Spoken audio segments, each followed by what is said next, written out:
سماعت کرنے کی سعادت حاصل کی۔ چونکہ آج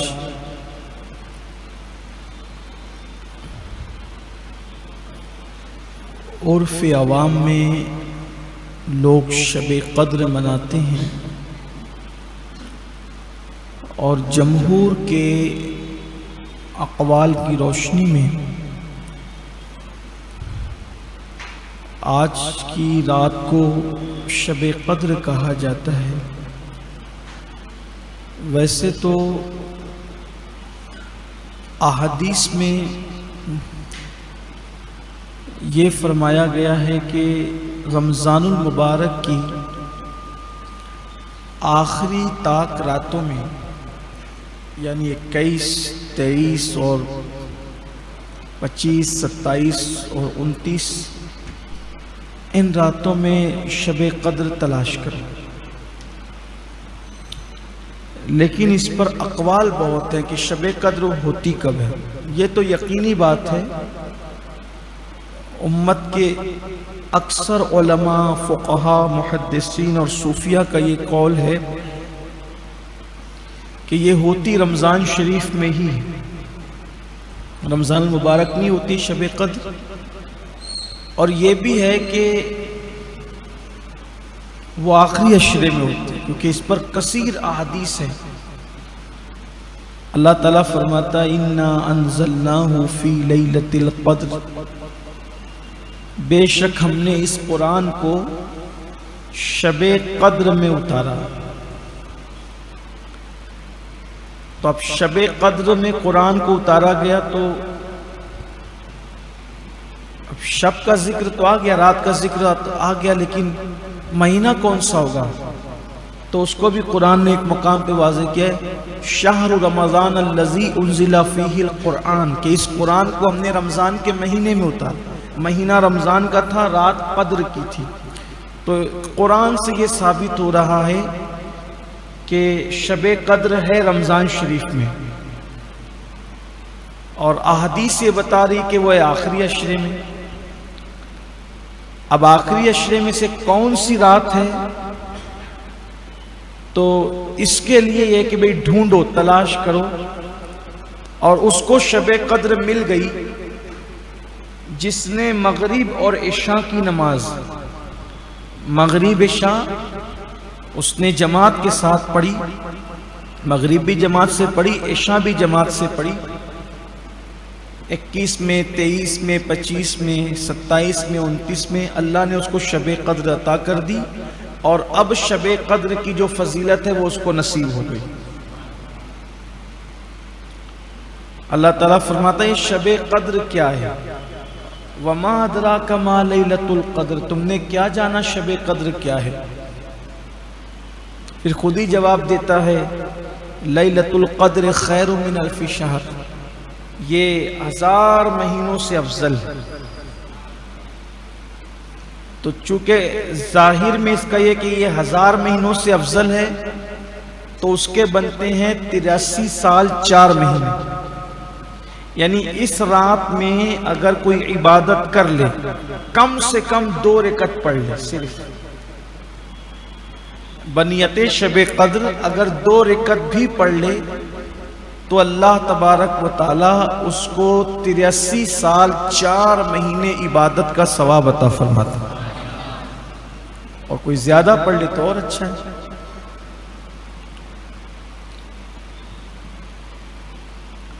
اب تو چونکہ پورا مہینہ رخصت ہو گیا، آپ سے گزارش کرتا ہوں کہ اگر آئندہ اللہ زندگی دے، 21، 23، 25، 27، 29 ان طاق راتوں میں جب تراویح کے لیے آیا کریں تو اس وقت بنیت شب قدر جو وتر کے بعد کی نفل ہوتی ہے اس کو کر لیا کریں کہ میں اسی نیت سے پڑھ رہا ہوں، یا پھر مغرب کی نماز کے بعد کی جو 2 سنت کے بعد جو نفل ہوتی ہے اس میں نیت کر لیا کریں کہ میں شب قدر کی نیت سے پڑھ رہا ہوں۔ یعنی اس میں ہمیں یہ حکم نہیں ہے کہ پوری رات پڑھیں گے تو ہی اتنا ثواب ملے گا، ایسا نہیں ہے۔ اللہ نے جس کو جتنی توفیق دی، اللہ نے جس کو جتنی توفیق دی وہ اتنا پڑھے، کم سے کم 2 رکعت، زیادہ سے زیادہ 1000 رکعت، درمیان میں 100 رکعت۔ اب جو جتنا پڑھے گا اس کو اتنا ملے گا۔ یہاں یہ بات بھی عرض کی کر دوں کہ لیلۃ القدر خیر من الف شہر، کہ یہ 1000 مہینوں سے افضل ہے۔ صاحب روح البیان لکھتے ہیں اس میں، اس سورہ مبارکہ کے ضمن میں، کہ یہ 1000 جو ہے نا، 1000 یہ عرب کا محاورہ ہے۔ جیسے نہیں ہم لوگ گفتگو کرتے ہیں آپس میں کہ میں نے 1000 بار تجھے سمجھایا تیرے سمجھ میں نہیں آیا، یعنی بہت زیادہ تجھے سمجھایا، تب اس کا مطلب اگر یہ محاورے کی اگر بات لی جائے تو سمجھ لو کہ یہ شب قدر 1000 مہینوں سے بھی افضل ہے۔ کثرت بتانا ہے، ہزاروں مہینوں سے افضل ہے۔ اور اگر عدد مراد لے لیا جائے تو تب بھی کوئی کمی نہیں ہے۔ اس سورہ مبارکہ کے شان نزول کی وجہ یہ بنی، شاہ عبدالعزیز محدث دہلوی فرماتے ہیں کہ حضور اکرم صلی اللہ علیہ وآلہ وسلم کو خیال آیا کہ اور انبیاء کرام کی امتوں کی عمر بہت طویل ہوئی، کوئی 500 سال، کوئی 1000 سال کا ہوا، کوئی 300 سال کا ہوا، یعنی ایسی لمبی لمبی عمر لوگوں نے پائی۔ اور آقا کریم صلی اللہ علیہ وآلہ وسلم کی امت کی عمر مختصر ہے۔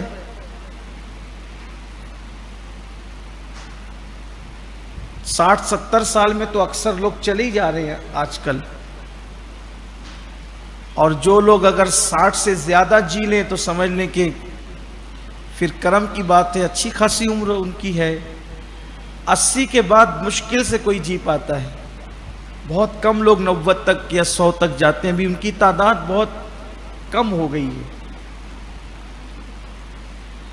تو حضور اکرم صلی اللہ علیہ وآلہ وسلم کو احساس ہوا کہ ان کی عمریں بہت زیادہ، میری امت کی عمر کم، تو وہ لوگ سینکڑوں سال عبادت کر رہے ہوں گے اور میری امت کی عبادت کم ہوگی۔ دیکھو امت سے پیار کتنا ہے۔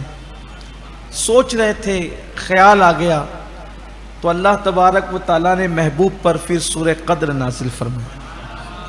پیارے حبیب، آپ کی امت کو ایک رات ایسی دیں گے سال میں کہ اگر اس میں کوئی عبادت کر لے تو پھر اس کو 1000 مہینے سے زیادہ، اچھا یہ 1000 مہینے کی قید نہیں ہے کہ 1000 مہینے کے برابر ہے، خیر من الف شہر، یہ 1000 مہینے سے بہتر ہے۔ اب کتنی بہتر ہے یہ بہتر کرنے والا جانتا ہے۔ اس کا مطلب یہ کہ اس میں عبادت کر لو، کچھ کر لیں، اس میں عبادت کریں۔ اور دوسری وجہ شب قدر کے ملنے کی یا اس سورہ پاک کے شان نزول کی یہ ہے کہ اللہ کے حبیب علیہ الصلاۃ والتسلیم جو ہے وہ اکثر بنی اسرائیل کے واقعات بیان کرنے کو پسند کرتے تھے، بلکہ حضور علیہ السلام کہتے بھی تھے کہ اکثر بنی اسرائیل کے واقعات بیان کیا کرو، کہ جب تم ان کے واقعات بیان کرو گے تو ان واقعات میں بڑی عبرت ہے۔ تو حضور اکرم صلی اللہ علیہ وآلہ وسلم نے بھی ایک دن صحابہ کرام کی محفل میں بنی اسرائیل کا ایک واقعہ بیان فرمایا۔ وہ یہ تھا کہ بنی اسرائیل میں ایک شخص تھے، اللہ کے برگزیدہ بندے، نیک بندے، ولی تھے، ان کا نام تھا شمعون۔ ان کو اللہ تعالیٰ نے توفیق بخشی کہ انہوں نے 1000 مہینے تک، 1000 مہینے تک انہوں نے روزے رکھے، راتوں کو نفل نمازیں پڑھی، اور 1000 مہینے تک انہوں نے جہاد بھی کیا۔ 1000 مہینے کے روزے، 1000 مہینے کی راتوں کی عبادت، اور 1000 مہینے انہوں نے جہاد کیا۔ تو کفار کے ساتھ جب وہ جہاد انہوں نے کیا تو وہ جہاد کے وقت کفار نے یہ کیا کہ جب ان کو وہ زیر نہ کر سکے شمعون کو، اور ان پہ غالب نہ آ سکے، ان پہ غلبہ نہ کر سکے، تو انہوں نے یہ کیا کہ کسی طرح ان کو مارنے کی کوشش کی۔ جب ہر اعتبار سے ناکام ہو گئے تو ان کی بیوی کو بڑا لالچ دے کر کے اپنی طرف مائل کیا، اور کہا کہ جب شمعون سو رہے ہوں گے تو ان کو جو ہے وہ رسی سے باندھ دینا۔ ان کی ناہنجار بیوی نے رسی سے باندھ دیا۔ جب یہ صبح کو اٹھے تو انہوں نے صرف رسی کو یوں جھٹکا دیا تو ساری رسیاں ٹوٹ گئی۔ پھر اس کے بعد بیوی سے پوچھا یہ تم نے کیوں کیا، تو اس نے کوئی بہانہ کر دیا. پھر یہ ہوا کہ دوسری رات اس نے زنجیروں سے، چین سے، زنجیروں سے باندھ دیا. پھر حضرت شمعون اٹھے تو دیکھا کہ زنجیر سے بندھے ہوئے ہیں. پھر جھٹکا دیا تو ٹوٹ گئی زنجیریں. یعنی بہت کچھ جتن کیے گئے. بالآخر انہوں نے بیوی سے پوچھا تم ایسے کیوں کرتی ہو، تو کہا میں تمہاری طاقت کو آزمانا چاہتی ہوں. ان کی زبان سے نکل گیا. اللہ والے بڑے سادہ دل ہوتے ہیں، اللہ والے بڑے سادہ، انہیں مکر نہیں آتا، انہیں جو ہے وہ مکاری نہیں آتی، وہ سچے سچے لوگ ہوتے ہیں. زبان سے نکل گیا مجھے کسی بھی چیز سے باندھ دیا جائے مجھے کوئی نقصان نہیں ہوگا مگر میری زلفیں اور میرے بال. بال بڑے تھے ان کے، زلفیں تھیں ان کی، تو مگر میرے بال. بس اشارہ مل گیا اس کو. اس ظالم بیوی نے نیند میں ان کے بالوں سے ان کو باندھ دیا. اب بالوں سے باندھ دیا تو اب وہ نہ کھول سکے. پھر کافروں کے حوالے کر دیا. جب کافروں کے حوالے کیا تو روایتوں میں آتا ہے کہ ان ظالموں نے ان کو ایسی بدترین انداز میں سزا دی اور ایسی شہادت، انہوں نے شہادت کا جام انہوں نے نوش فرمایا کہ پہلے ان کے کان کاٹے گئے، ناک کاٹی گئی، آنکھیں نکالی گئی، ہونٹ کاٹے گئے، زبان کاٹی گئی. پھر وہ شہید ہو گئے. جب شہید ہو گئے تو اللہ تبارک و تعالیٰ نے ان کے شہید کرنے والوں کو زمین میں دھسا دیا اور ان پر بجلی گرا کر کے وہ بیوی جنہوں نے غداری کی تھی جس بدبخت نے، وہ بھی جل کے مر گئی اور پوری قوم ہلاک ہو گئی. جب یہ واقعہ صحابہ نے سنا تو صحابہ کرام نے کہا یا رسول اللہ، ان کی تو عمر تھی 1000 مہینے روزے رکھے، 1000 مہینے کی راتوں میں نفل پڑے، 1000 مہینے تک جہاد کیا. اس کا مطلب 83 سال کے روزے، 83 سال کی راتوں کی عبادت، 83 سال جہاد. اب ہمیں تو 60-70 سال کی عمر ہے، اس میں سونا بھی ہے، اس میں کھانا بھی ہے، اس میں تجارت بھی ہے. آئیے تھوڑا سا ہم بھی کچھ اندازہ کر لیں. اگر ہم عبادت، جیسے اگر کسی کو سمجھ لیں کہ اللہ نے 70 سال کی عمر دی، 70 سال میں سے اگر وہ روزانہ 8 گھنٹہ سوتا ہے، 8 گھنٹہ سویا، 2 گھنٹہ کھانے میں گیا، 10 گھنٹے ہو گئے. پھر اسی طریقے سے 2 گھنٹہ دوستوں کے ساتھ گزار لے جائے، کتنے ہو گئے؟ 12 گھنٹے ہو گئے. اب یہ 12 گھنٹے ہو گئے، پھر اس کے بعد یہ سمجھ لو بیوی بچوں کے ساتھ 2 گھنٹے اور ملا لیں، اس کو 14 گھنٹے ہو گئے. اسی طریقے سے کاروبار کو آپ لے لیں، کاروبار کم سے کم ہر آدمی 8 گھنٹے تو کرتا ہی ہے. 14 میں 8 ملا لے کتنے ہو گئے جی؟ 22 گھنٹے ہو گئے. اب 22 گھنٹے جب آدمی دنیا میں گزار دے تو بچتے کتنے ہیں؟ اگر وہ عبادت کرے تو کتنے گھنٹے روزانہ عبادت کرے گا؟ اب 80 سال میں اگر اس کے 2 گھنٹے 2 گھنٹے 2 گھنٹے 2 گھنٹے جوڑیں تو کتنے اس کے گھنٹے بن رہے ہیں جی؟ ایک دن میں 2 گھنٹے، ایک سال میں 365 دن ہوتے ہیں، تو کتنے ہو گئے جی؟ 730. ٹھیک، ایک سال کے اندر کتنے؟ 730 گھنٹے اس نے عبادت کی ایک سال کے اندر. اب اسی طریقے سے 80 سال تک جوڑیے، 730 میں کسی کے پاس لیجئے، یہی جوڑیے، کچھ لوگ درود شریف پڑھیے، کچھ لوگ جوڑیے. 730 کو ضرب دیجئے 80 سے، 58,400 گھنٹے اس نے عبادت کی. 58,000 کو تقسیم کیجئے 24 سے،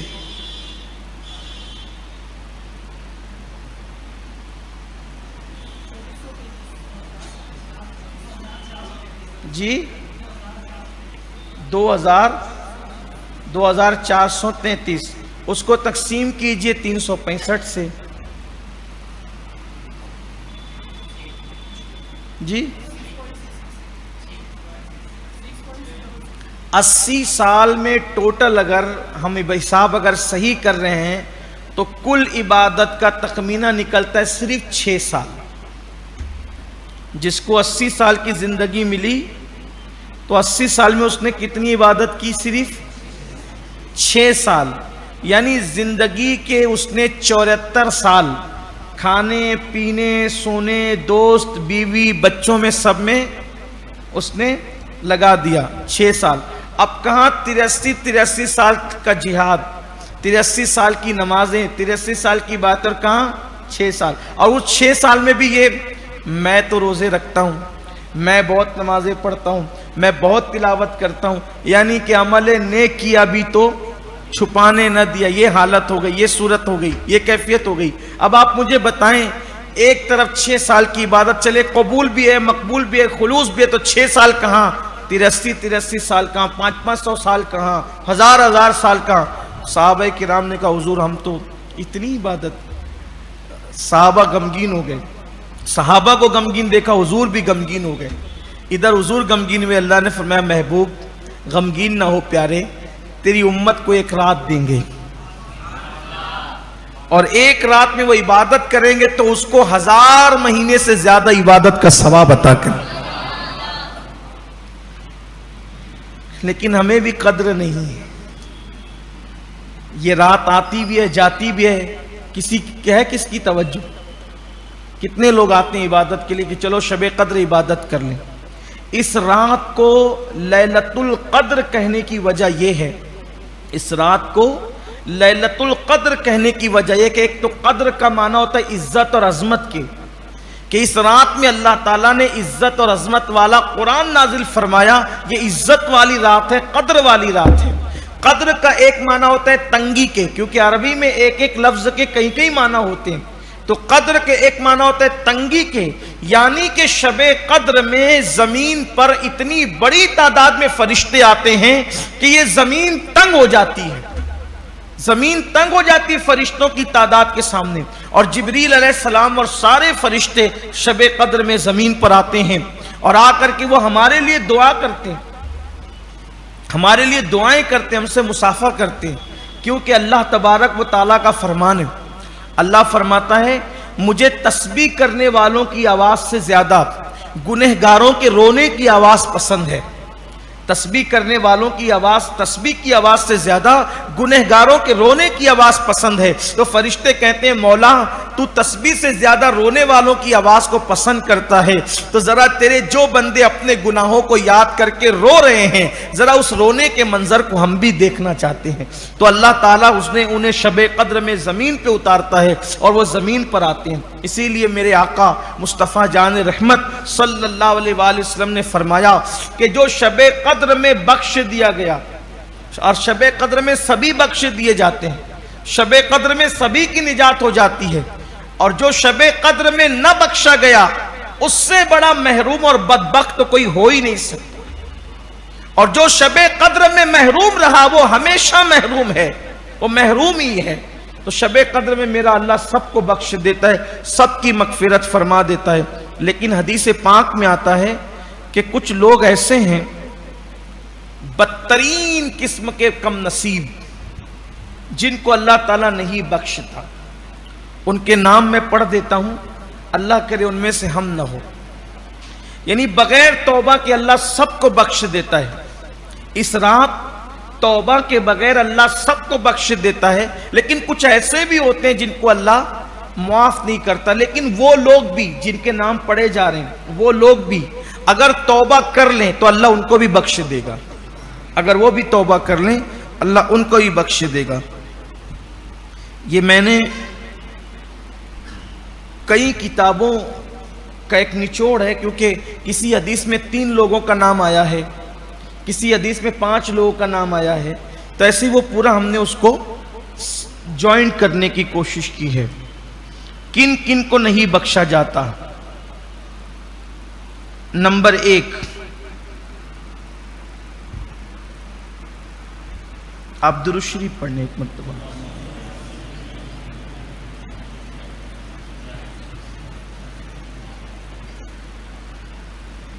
اللہ رب محمد صلی اللہ علیہ وسلم نحن عباد محمد صلی اللہ علیہ وسلم. جو لوگ اپنے گھروں میں تصاویر لگاتے ہیں، جن کے گھروں میں تصویریں ہوتی ہے، جاندار کی تصویر، اللہ تعالیٰ ان کی بخشش شب قدر میں بھی نہیں فرماتا. شب قدر میں بخشے نہیں جاتے.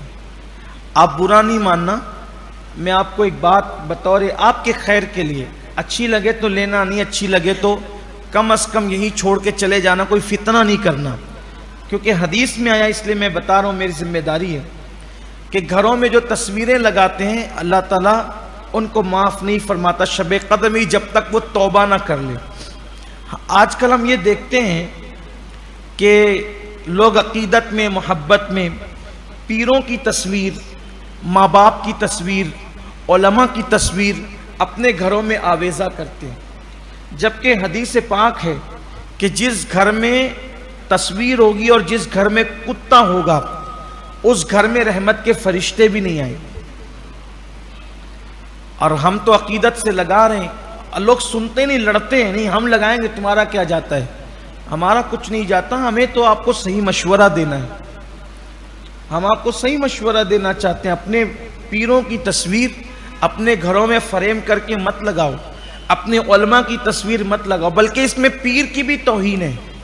پیر کی توہین کیا ہے کہ آپ جو ہے وہ پیر کی تصویر کو پیر کا درجہ دے رہے ہیں، جبکہ پیر کا درجہ تو آپ دوسرے پیر کو بھی نہیں دے سکتے. تصوف میں یہ ہے کہ اپنے پیر کو زمانے کے سارے پیروں میں سب سے بڑے درجے پر مانو، تبھی تو فیض ملے گا. تو آپ نے کاغذ کے فوٹو کو پیر کا درجہ دے دیا، تو گویا کہ یہ تو پیر کی بے ادبی ہوئی نا. تو لوگ لگا کر کے رکھتے ہیں گھروں کے اندر تصویریں، تو نہ لگانا، توبہ کرو. اگر کسی کے گھر میں تو نکال دو. بعض لوگ تو یہ بھی کہ یہ غوث پاک ہے، یہ غریب نواز ہے، یہ بابا فرید ہے، خیالی تصویریں لگا کر کے رکھتے ہیں. سوچو تو صحیح، اگر آپ معاذ اللہ کسی نمازی کو، کسی امام کو کہہ دے کہ یہ غریب نواز ہے، تو بولو یہ غریب نواز کی توہین ہوئی کہ نہیں ہوئی؟ آپ نے کسی مسجد کے امام کو غریب نواز کہہ دیا، آپ نے کسی مسجد کے امام کو بابا فرید کہہ دیا، تو بولو یہ بزرگوں کی توہین ہے کہ نہیں؟ تو کسی عام فہم کسی بڈھے کو خیالی طور پر آپ نے بنا دیا اور اس کو آپ بابا فرید کا نام دے رہے ہیں، غریب نواز کا نام دے رہے ہیں. سوچو یہ ہمارے بزرگوں کی توہین ہے کہ نہیں؟ واللہ بابا فرید ایسے تھے کہ کسی ایرے گہرے بڈھے کو آپ بابا فرید کا نام دے رہے ہیں اپنے خیال کے اعتبار سے. قیامت کے دن اللہ کو منہ کیا دکھائیں گے؟ وہ تو ایسے تھے فرد فرید، یکتا اور بے مثال، کہ ان کے دور میں بھی ان جیسا کوئی نہ ہوا. اور تم کاغذ کے ٹکڑوں پر کسی کی بھی تصویر بنا کر بابا فرید کا نام، غریب نواز کا نام، صابر پاک کا نام دے رہے ہو. اللہ کی بارگاہ میں اس سے توبہ کرو، نکالو اپنے گھروں سے. اور جن جن گھروں میں توبہ بھی کرو، ورنہ شب قدر میں بھی معاف نہیں کیے جاؤ گے. دوسری بات، جو اپنے گھروں میں کتا رکھتے ہیں، آج کل مسلمانوں کو بھی کتے پالنے کا بہت شوق ہو گیا. اگر چور کی وجہ سے اپنے کھیتوں میں، اپنے باغوں میں اور کوئی ایسے حالات بنتے ہیں کہ جہاں علماء رکھنے کی اجازت دیتے تب تو عذر ہے، بلا عذر شرعی شوق سے لوگ کتے پال رہے ہیں گھروں کے اندر. اب تو یہ حال ہو گیا کہ کوئی ایران سے بلی لا رہا ہے، کوئی عراق سے بلیاں لا رہا ہے، پال رہے ہیں لوگ. بیوی کو مار پیٹ کرتے ہیں، بلیاں پالتے ہیں، بلیوں کے نخرے اٹھاتے ہیں. یہ قوم کا حال ہے. اللہ کے بندے، بلی کا حق نہیں ہے تجھ پر، پہلے بیوی کا حق ہے. بیوی کو تو طلاق دے کے گھر سے نکال رہے ہو، بیوی کو تو مار رہے ہو، اور اتنی دور دور سے اتنی مہنگی مہنگی بلیاں لا کر پال رہے ہو. میں بلی پالنے کو ناجائز و حرام نہیں کہہ رہا ہوں، لیکن یہ جو فضول خرچی کرتے ہو، ایک ایک بلی 1-1 لاکھ کی، 5-5 لاکھ کی، یہ صورتحال ہے. سوچو تو صحیح. اب بھی مسلمانوں کے بچے کچھ ایسے بھی ہیں جن کو عید پر نئے کپڑے نصیب نہیں ہے، یہ حال ہے، اور ہم 5-5 لاکھ کی بلیاں خرید کے لا کے گھر میں پال رہے ہیں. عجیب شوق ہے. دولت آئی تو نئے نئے شوق بھی آ رہے ہیں، لیکن یاد رکھنا فضول خرچی کو اللہ پسند نہیں فرماتا. تو جو لوگ کتے گھروں میں رکھتے ہیں، اللہ شب قدر میں ان کی بھی مغفرت نہیں فرماتا. پھر اس کے بعد جن پر غسل جنابت فرض ہوں، جن پر غسل جنابت فرض ہوں، اللہ تبارک و تعالی، اور وہ لوگ غسل کرنے میں دیر کریں یا غسل نہ کریں، اس میں سستی کریں، ناپاک پھرتے رہیں ادھر ادھر، اللہ شب قدر میں ان کی بھی مغفرت نہیں فرماتا. عادت بناؤ کہ جس وقت غسل جنابت فرض ہو تو جلدی سے جلدی غسل کرو، اس میں بلا وجہ تاخیر نہ کرو، بلا عذر شرعی اس میں تاخیر نہ کرو، اس میں جو ہے وہ جلدی سے غسل کرنے میں عجلت سے کام لیا کرو. پھر اس کے بعد جن پر زکوٰۃ فرض ہو اور وہ زکوٰۃ ادا نہیں کرتے، شب قدر میں اللہ ان کی بھی مغفرت نہیں فرماتا. اسی طرح سے جو لوگ کسی کو ناحق قتل کر دیں، کسی کا خون کر دیں، کسی کا مرڈر کر دیں، ان لوگوں کی بھی اللہ شب قدر میں مغفرت نہیں فرماتا۔ یہاں تو بکری پہ سے جھگڑا ہوتا ہے اور مرڈر ہو جاتا ہے، یہاں تو تیرے میرے آنگن میں کچرا نہ ڈالنا، تو میرے آنگن میں میں تیرے آنگن میں نہیں، اس پہ بھی لوگ جو وہ معاذ اللہ ایک دوسرے کو قتل کر دیں۔ تو نے الیکشن میں فلاں کا کام کیوں کیا تھا اور تو نے کیوں کیا تھا، اس پہ بھی قتل ہو رہا ہے۔ مالیگاؤں کا حال یہ ہو رہا ہے، گنبد و مینار کے شہر کو لوگوں نے کیا بنا دیا۔ صرف اوپر سے مسلمانوں کے اندر بھی کچھ دین ہے، کچھ تو لوگ غیرت کرتے، کچھ تو لوگ ایمان کا خیال کرتے، اللہ کی بارگاہ میں کھڑے ہونے کا کچھ تو تصور کرتے۔ سب کچھ آج صرف دادا گیری ہو گئی، دولت ہو گئی، مال ہو گیا، بس یہ سب کچھ چل رہا ہے۔ جس کے پاس مال آیا وہ جو جی میں آئے گا کرے گا، جس کے پاس قوت اور طاقت آئی وہ جو جی میں آئے گا کرے گا۔ اللہ کی بارگاہ میں ایک دن کھڑے ہونا ہے، اپنی طاقت کا اپنی دولت کا غلط استعمال مت کرو۔ جس نے کسی کو ناحق قتل کیا اللہ تعالیٰ شب قدر میں اس کی بخشش نہیں فرماتا۔ اسی طرح سے جو رشتہ داروں سے تعلقات توڑ دیتے ہیں، قطع کر دیتے ہیں، رابطے منقطع کر دیتے ہیں، اللہ ان کی بخشش نہیں فرماتا۔ بے شمار لوگ ہیں، بہن سے بات بند، بھائیوں سے بات بند، چچاؤں سے بات بند، پھوپھیوں سے بات بند، خالاؤں سے بات بند، یہ سب رشتہ دار ہیں۔ رشتوں کو منقطع نہ کرو۔ حدیث پاک میں آیا ہے جو رشتے توڑتا ہے اس کا ایمان ایسے موڑ دیا جاتا ہے جیسے وستورے سے بال موڑ دیے جاتے ہیں۔ بلا وجہ رشتوں کو نہ توڑا کرو۔ یہاں تو شادی میں اگر کارڈ لیٹ پہنچا اس سے بھی لوگ رشتے توڑ دیتے ہیں، چھوٹی چھوٹی باتوں پہ رشتے توڑ دیتے ہیں۔ رشتے نہ توڑا کرو، رشتے جوڑا کرو۔ بلکہ حدیث پاک میں آتا ہے جو رشتوں کو توڑ دے اللہ تعالیٰ، وہ رشتوں کو توڑنے والا اگر کسی محفل میں موجود ہو تو بھی اللہ تعالیٰ لوگوں کی دعا قبول نہیں کرتا۔ ایک مرتبہ حضرت سیدنا ابو ہریرہ ملک شام تشریف لے گئے تو لوگوں نے کہا کہ آپ ابو ہریرہ صحابی رسول ہیں، آپ لوگوں کے لیے دعا کر دیں۔ فرمایا کہ میں دعا ضرور کروں گا، لیکن پہلے محفل سے اس کو باہر کرو، ان لوگوں کو جو رشتے توڑنے والے ہیں۔ تو پوری محفل میں کوئی ایسا بندہ نہ تھا جو رشتوں کو توڑنے والا ہو، صرف ایک بندہ تھا جس کا اس کی پھوپھی سے رشتہ ٹوٹا ہوا تھا، بات چیت بند تھی۔ فرمایا اٹھ کر کے جا، یا تو جا کے صلح کر یا تو محفل سے باہر نکل۔ وہ گیا اور جانے کے بعد اس نے پھوپھی سے معافی مانگی کہ مجھے ابو ہریرہ رضی اللہ تعالیٰ عنہ نے اپنی محفل سے باہر کر دیا ہے کہ جو رشتوں کو توڑنے والا میری محفل میں جب تک موجود ہوگا اس وقت تک میں دعا نہیں کروں گا۔ آپ غور فرمائیں، آپ کیا کہتے ہیں یار امام صاحب تو ہمیشہ دعا کرتے ہیں، ہماری دعا قبول نہیں ہوتی، مولانا دعا کرتے ہیں، پیر دعا کرتے ہیں۔ امام کیا کرے گا بیچارہ، اس کے ہاتھ میں تو صرف دعا کرنا ہے، دعا قبول کرنا اس کا کام تھوڑی ہے۔ آپ نے خود ہی رشتے توڑ رکھے ہیں۔ سوچو ذرا، دل پر ایمان والے دلوں پہ ہاتھ رکھ کے سوچو، ہمارے سگے بھائیوں کے ساتھ اپنا رویہ کیا ہے، ہماری سگی بہنوں کے ساتھ ہمارا رویہ کیا ہے، ہمارے چچا تایا کے ساتھ ہمارا رویہ کیا ہے۔ سوچو ذرا، اسلام صرف نماز روزے کا نام نہیں ہے، اسلام یہ بھی حکم دیتا ہے کہ رشتہ داریوں کو نہ توڑو مت، رشتہ داریوں کو جوڑو۔ بلکہ نسب اور برادری اسلام میں کیوں ہے؟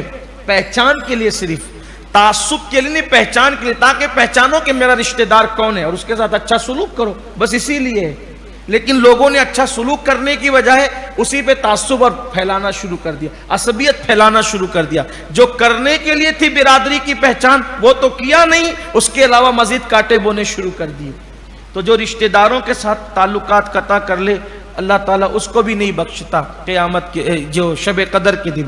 اور پھر جو قبرستان جاتا ہے اور قبرستان جا کر قبرستان میں ہنستا ہے، ہنسی مذاق کرتا ہے قبرستان میں، اللہ اس کی بھی شب قدر میں بخشش نہیں فرماتا۔ دیکھ لیجئے آپ، بہت سارے لوگ ہیں ہنسی کھیل کرتے ہوئے قبرستان جاتے ہیں۔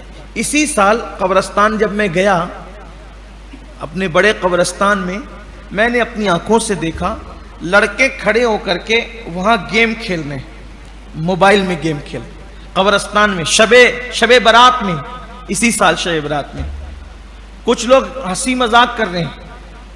مجھے غصہ آ گیا، جلدی نہیں آتا لیکن اب اس پر بھی نہ آئے تو پھر ایمان کہاں ہے۔ مجھے غصہ آیا، میں نے کہا یہ کوئی پارک ہے، کوئی باغ ہے یہاں جو کھڑے ہو کر ہنسی مذاق کر رہے ہو؟ یہاں سے نکل کے جاؤ یا کہیں اور جا کے ہنسی مذاق کرو. شب برات میں قبروں کے پاس کھڑے ہو کیسی مذاق کر رہے ہو؟ یہاں گیم کھیل رہے ہو. کوئی شرم ہے؟ کوئی حیا ہے؟ کوئی دین دھرم سیکھا ہے؟ تو جب میں وہاں غصے ہوا تو پھر کچھ ادھر ادھر ہو گئے, کچھ ادھر سٹپٹا کر ادھر ادھر بھاگ گئے. یہ صورتحال ہے. شب قدر میں بھی جو قبرستان میں ہنسی کھیل کریں, ہنسی مذاق کریں, اللہ تبارک و تعالیٰ ان کی بخشش نہیں فرماتا شب قدر میں. اب ہمارے یہاں کے قبرستانوں کا, مالیگاؤں کے قبرستانوں کا یہ حال ہے کہ مجھے پتہ چلا ہے معتبر ذرائع سے کہ لوگ خاص طور پہ نوجوان لڑکے موبائل میں وہ گیم ویم کھیلنے کے لیے جب ان کو کوئی سکون کی جگہ نہیں ملتی تو وہ قبرستانوں میں جا کر بیٹھتے ہیں. قبرستانوں میں کرسیاں رکھ دی گئی ہے. اب کیا کہیں, کس سے کہیں؟ قبرستان میں وہ کرسیاں رکھ دی گئی, وہی کرسیوں پہ جا کے بیٹھتے ہیں. بھئی قبرستانوں میں کرسیوں کی کیا ضرورت تھی؟ کیا ضرورت ہے قبرستان میں کرسیوں کی؟ جہاں ضرورت ہے وہاں تو لا کے رکھتے نہیں, اور جہاں نہیں ضرورت ہے وہاں کرسیاں لا کے. آپ دیکھ لیں, میرے بات کا یقین نہیں آتا, آپ دیکھ لیں قبرستانوں میں جائیں, دیکھیں وہاں لوگ بیٹھ کر کے گیم کھیلتے ہیں ان کرسیوں پہ. میت کو دفن کرنے کے لیے لوگ اگر جاتے ہی تھے تو زیادہ سے زیادہ لوگوں کا 15-20 منٹ کا کام ہوتا ہے. اگر بیٹھنا پڑے تو کتنی دیر تک قبرستان میں بیٹھنا پڑتا ہے؟ وہ جنازہ رکھنے سے لے کر کے قبر میں اتارنے تک اور برگا لگانے تک. پھر مٹی دینے کے لیے تو اٹھ کر کے کھڑے ہونا ہے, پھر جانا ہے مٹی دینا ہے, پھر اتنی دیر بیٹھنا ہے جتنی دیر تک کے سرحانے الف لام میم سے مفلحون تک اور آمن الرسول سے فانصرنا علی القوم الکافرین تک, اور اس کے بعد دعا. کل ملا کر کے آدھا گھنٹہ بیٹھنا ہے. تو لوگ زمین پہ بیٹھتے تھے پہلے اور سکون سے بیٹھتے تھے زمین پہ, سب اپنا اپنا غمگین. اب یہ کرسیاں آ گئی ہیں تو یہ کرسیوں پہ میت کو لے جانے والے تو کم بیٹھتے ہیں, یہ رکامے لوگ زیادہ بیٹھتے ہیں. یہ حال ہو گئے. آپ جا کے قبرستان کا جائزہ لے لیجیے. میری نظر ہے, میں دیکھ رہا ہوں, مجھے پتا ہے کہ یہ سب کچھ ہو رہا ہے, لیکن اللہ کرے کہ لوگ اس پر دھیان دیں, توجہ دیں. لوگوں کو تکلیف ہوتی ہے جب ہم حق بات کرتے کہ انہی کو بہت پڑی رہتی ہے. کیوں نہ پڑی رہے, ہماری ذمہ داری ہے. جو غلط دیکھیں گے بولیں گے, چاہے پورا زمانہ مخالف ہو جائے, ہم اکیلے رہ جائیں, لیکن خلاف شرابات جب دیکھیں گے تب بولیں گے. کسی کو اچھا لگے برا لگے, ہم اپنی ذمہ داری پوری کریں گے. اس لیے کہ ہم نے آپ کی خوشی کی کوئی بات نہیں کرنا ہے. انشاءاللہ جب تک جسم میں جان ہے, اچھا لگے یا برا لگے, ہمیشہ اللہ کی خوشی کی بات کرنا ہے, اس کے محبوب کی خوشی کی بات کرنا ہے. اس لیے کہ ہم بھی ایک دن مر جانے والے ہیں. بڑے بڑے علماء مشائخ جا رہے ہیں, ہم کو بھی ایک دن چلے جانا ہے. مرنے کے بعد دو ہی گروپ ہو جاتے ہیں لوگوں کے, کوئی کہتا اچھا تھا, کوئی کہتا برا تھا. ہمارے بارے میں بھی لوگ ایسے ہی کہیں, کوئی اچھا کہے گا کوئی برا کہے گا, اس سے ہمیں کیا فرق پڑتا ہے؟ بات تو اتنی ہے, اللہ راضی ہو جائے, اس کا محبوب راضی ہو جائے, بس. کوئی کچھ بھی کہتا ہے, اللہ اس کا رسول راضی ہو جائے, بس. ہمیں اور کیا لینا ہے؟ آپ سے بھی گزارش کرتا ہوں, اگر اللہ نے آپ کو قوت اور طاقت دی ہے, آپ کو سورس دیے ہیں, اثر دیا ہے, ہٹوائیے وہاں سے. کہیے کہ بھئی اس کا غلط, یا پھر یہ کہ اگر وہاں کرسی رکھنا ضروری سمجھتے ہیں پھر یہ بند کروائیے. یا تو کرسی ہٹوا دو, اس کا غلط استعمال ہو رہا ہے, یا پھر یہ کہ وہاں پر گیم کھیلنا بند کروا دو. قبرستان گیم کھیلنے کی جگہ نہیں ہے. جو لوگوں نے قبرستان میں جا کر کے موبائل, آپ ابھی بھی جا کر دیکھ لیں, ابھی بھی جا کر آپ قبرستان میں دیکھ لیں, ادھر والے میں بھی دیکھ لیں اور ادھر والے میں بھی دیکھ لیں, دیکھیں آپ, یہ حال ہے. اور صرف اب گیم نہیں کھیلا جا رہا ہے, بلکہ وہاں جا کر کے مووی بھی دیکھی جاتی ہے بیٹھ کر کے. یہ صورتحال ہے. تباہ نہیں ہوں گے تو کیا ہوں گے؟ بربادی نہیں. صرف قبرستان میں ہنسنے پر یہ ہے, قبرستان میں ہنسنے پر, کہ قبرستان میں ہنسنے والے کو شب قدر میں بھی معاف نہیں کیا جاتا. اللہ اتنا ناراض ہوتا ہے ان سے. اور وہاں جا کے جو دیکھ رہے ہیں جو کچھ ہو رہا ہے.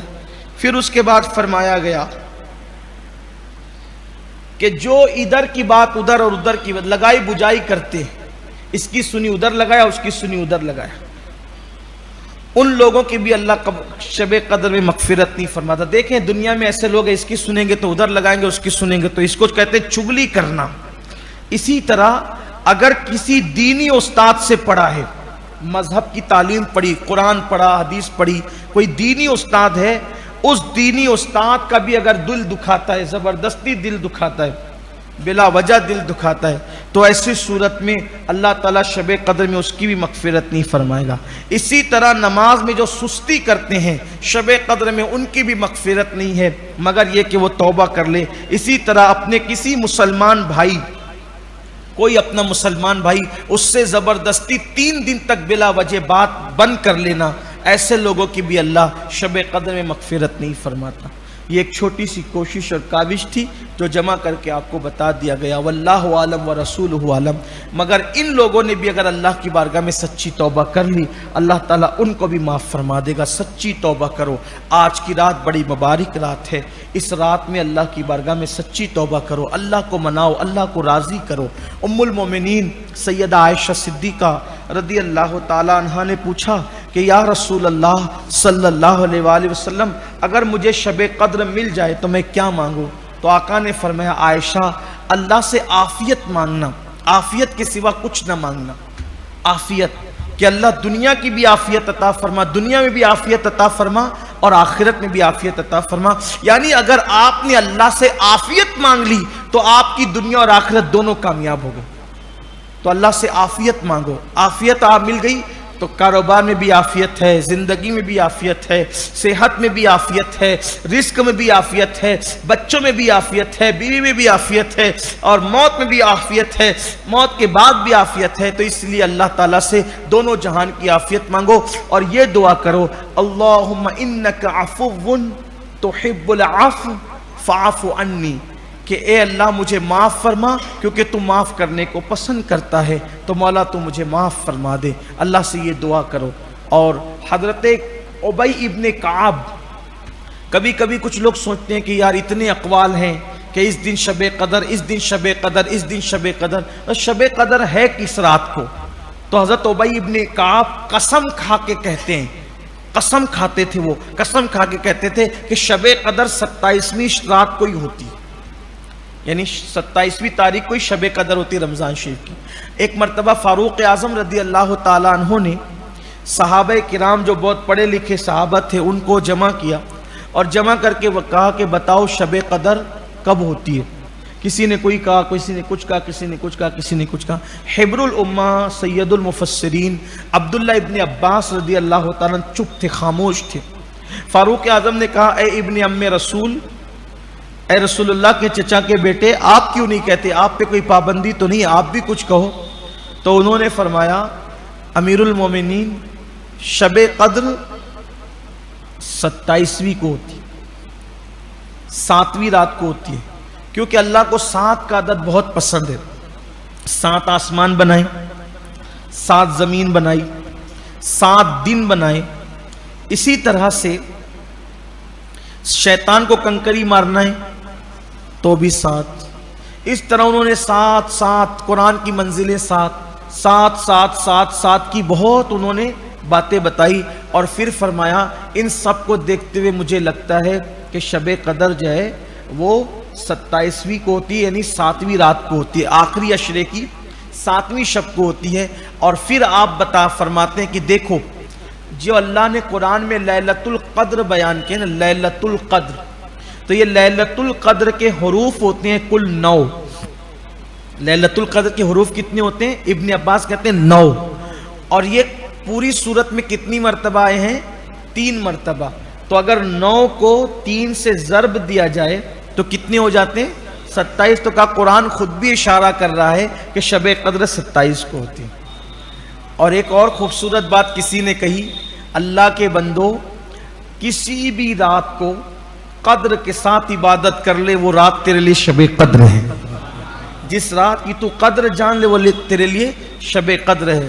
تو اس رات کو ہمارے بزرگوں نے بڑی عبادت کی ہے، اور یہ رات قسمتیں بدلنے کی رات ہے، یہ رات قسمت تبدیل ہونے کی رات ہے، یہ رات فرشتوں کے نزول کی رات ہے، یہ رات جبریل علیہ السلام کے نازل ہونے کی رات ہے۔ اس لیے اس رات میں اللہ کی کثرت سے عبادت کریں، دعائیں کریں، اپنے لیے کریں، پوری امت کے لیے کریں، پوری قوم کے لیے کریں، جتنا ہو سکے اللہ کی عبادت کریں، اور خاص طور پہ رات کے آخری حصے میں خوب گڑ گڑائیں، اپنے گناہوں کے حوالے سے خوب معافی مانگیں، کیونکہ اللہ کو تسبیح کی آواز سے زیادہ گنہگاروں کے رونے کی اور بلکنے کی اور آہو بکا کرنے کی آواز پسند ہے، اس لیے 2 آنسو کم سے کم اللہ کی بارگاہ میں جو ہے وہ سوگات کے طور پر ضرور پیش کر دیں۔ اللہ تعالیٰ سے دعا ہے کہ اللہ تعالیٰ اس مبارک رات میں ہماری بھی مغفرت فرمائے، ہم سب کی اور پوری امت کی مغفرت فرمائے، اور اللہ سب کی تمام جائز تمنائیں اور مرادیں پوری فرمائے۔ جس کے دل میں جتنی مرادیں ہیں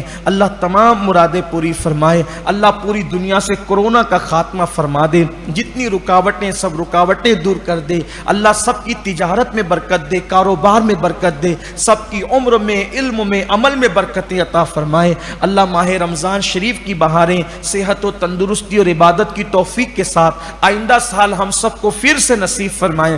جن کی بیٹیوں کو رشتے نہیں ہیں اللہ تعالیٰ ان کے لیے اچھے رشتوں کا انتظام فرمائے۔ جن میاں بیوی میں اختلافات ہیں اللہ تعالیٰ ان سب کے اختلافات کو دور فرما دے۔ جن کی اولاد ماں باپ سے دور رہتی ہے اللہ ان اولاد کو ماں باپ کا وفادار اور فرما بردار بنا دے۔ جو لا ولد ہے اللہ ان کو بیٹے عطا فرمائے۔ جن کی صرف بیٹیاں اللہ تعالیٰ ان کو بیٹے نصیب فرمائے، اور جن جن کے جو بھی معاملات رکے ہوئے اللہ تعالیٰ ساری رکاوٹیں دور فرما دے۔ اب آئیے چونکہ اختتام کا وقت ہے، میں یہ چاہتا ہوں کہ آج ہماری جماعت کے بڑے عظیم عالم دین اور ایک عظیم خانقاہ کے سجادہ نشین حضرت علامہ شیخ سالم القادری صاحب رحمۃ اللہ تعالیٰ علیہ اس دنیا سے کوچ کر گئے ہیں۔ بڑے اچھے عالم تھے، بڑے عاشق رسول تھے، اور حضرت سیدنا عثمان غنی رضی اللہ تعالیٰ کی اولاد میں سے تھے، اور ہمارے سرکاران ماہریرہ کے بڑے عاشق تھے۔ جب بھی سرکاران ماہریرہ کا ذکر کرتے تھے تو بہت عقیدت، ادب اور احترام کے ساتھ کرتے تھے، اور ان کا ایک خاص وصف یہ تھا کہ وہ حضور سرکار غوث پاک رضی اللہ تعالیٰ کے بہت بڑے عاشق تھے، بہت بڑے عاشق۔ کوئی بھی جلسہ ہو اس کو جشن قادری کا نام ہی دیتے تھے، اور کوئی بھی کلام لکھتے تھے تو اس میں کم سے کم ایک شعر بھی تو حضور غوث پاک کی تعریف میں ضرور لکھتے تھے۔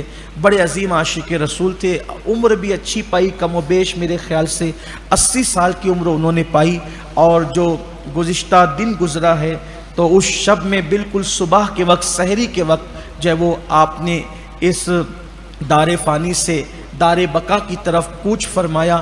26ویں روزے کا ان کو دن ملا۔ میں دعا کرتا ہوں کہ اللہ تبارک و تعالی شیخ سالم القادری رحمۃ اللہ تعالی علیہ کے درجات کو بلند فرمائے، اللہ ان کی مغفرت فرمائے، اللہ کروٹ کروٹ انہیں جنت کی بہاریں عطا فرمائے، اور اللہ تبارک و تعالی ان کے جو شہزادگان ہیں، شہزادیاں ہیں، ان کے جتنے مرید ہیں، مریدین ہیں، اور جتنے بھی متعلقین ہیں، اللہ تعالیٰ سب کو صبر جمیل، اجر جزیل عطا فرمائے، اللہ ان کے درجات کو بہت بلند فرمائے، قبر میں ان کو رسول اللہ صلی اللہ علیہ وسلم کا پیار، شفقتیں، محبتیں نصیب فرمائے، آقا کریم صلی اللہ علیہ وآلہ وسلم کی شفاعت سے ان کو اور ہم سب کو اللہ تعالیٰ بے حساب جنت عطا فرمائے۔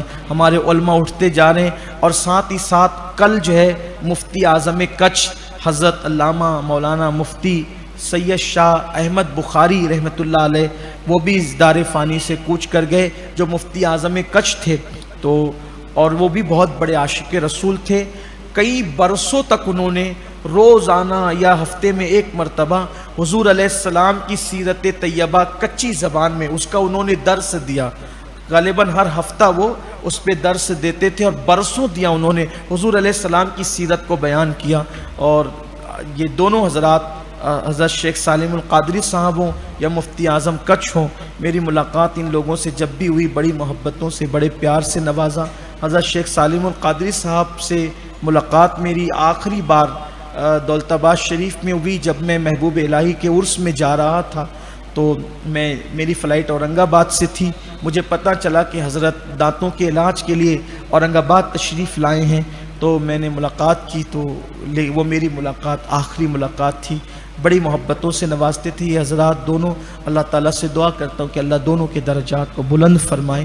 ایک بار سورہ فاتحہ پڑھ لیں، 3 مرتبہ قل هو اللہ شریف پڑھ لیں، اور ان حضرات اور تمام امت مسلمہ کو ایصال ثواب کریں۔